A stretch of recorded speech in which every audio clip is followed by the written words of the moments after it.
It was 1928 when Colgate University realized that after more than a century, the seminary was dead. It had once been a proud institution, responsible for the training of thousands of Baptist ministers. But as the years passed, its status began to fade. For the college, the opposite held true.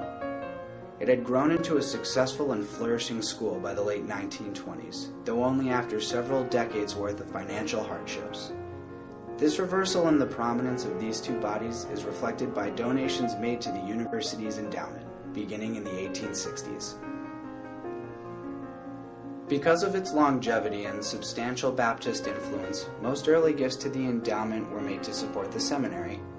In 1866, the Phillips Welshman Scholarship stipulated that a Welshman entering the ministry would have his tuition completely paid for. Just 3 years later, Ms. Conant Sawyer designated annual funds for poor seminary students in need of financial aid. Money given in 1865 was used to create endowed professorships in philosophy and theology, crucial departments in the ministerial studies. The Baldwin Classical Prizes were created shortly thereafter, awarding cash winnings to students that demonstrated superior proficiency in either Latin or Greek, languages essential to the university's ministry program. In contrast, non-ministerial students received very little support. There were no early scholarships given to these students, and only a few other contributions were made to support either them or the college itself. However, declining Baptist influence and movement towards secularity in the early 1900s proved to be disastrous for the seminary. The number of ministerial scholarships plummeted, and other donations directed toward the seminary reached a meager $100 for the purchase of devotional books. Consequently, the college prospered. Created in 1911, the Fred Hyde Lawrence Scholarship provided financial aid for needy upperclassmen and graduate students.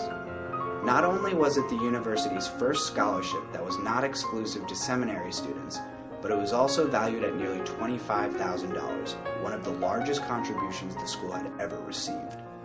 3 academic prizes and 2 additional scholarships were established by 1916, none of which favored the ministerial student body. Colgate University was once an institution concerned with training Baptist ministers above all else. Even after the admittance of non-ministerial students and the official creation of the college for these students, the seminary was still king. But Baptist influence declined as time progressed. Priorities changed. More and more donations were made to support the college, and the seminary was neglected. By the mid-1920s, the college was being praised for its effective and innovative curriculum as it developed into a prominent liberal arts institution. The seminary, on the other hand, was scrutinized for its outdated classes and distinct lack of essential courses. It had fallen far behind the college. It was an embarrassment more than anything else.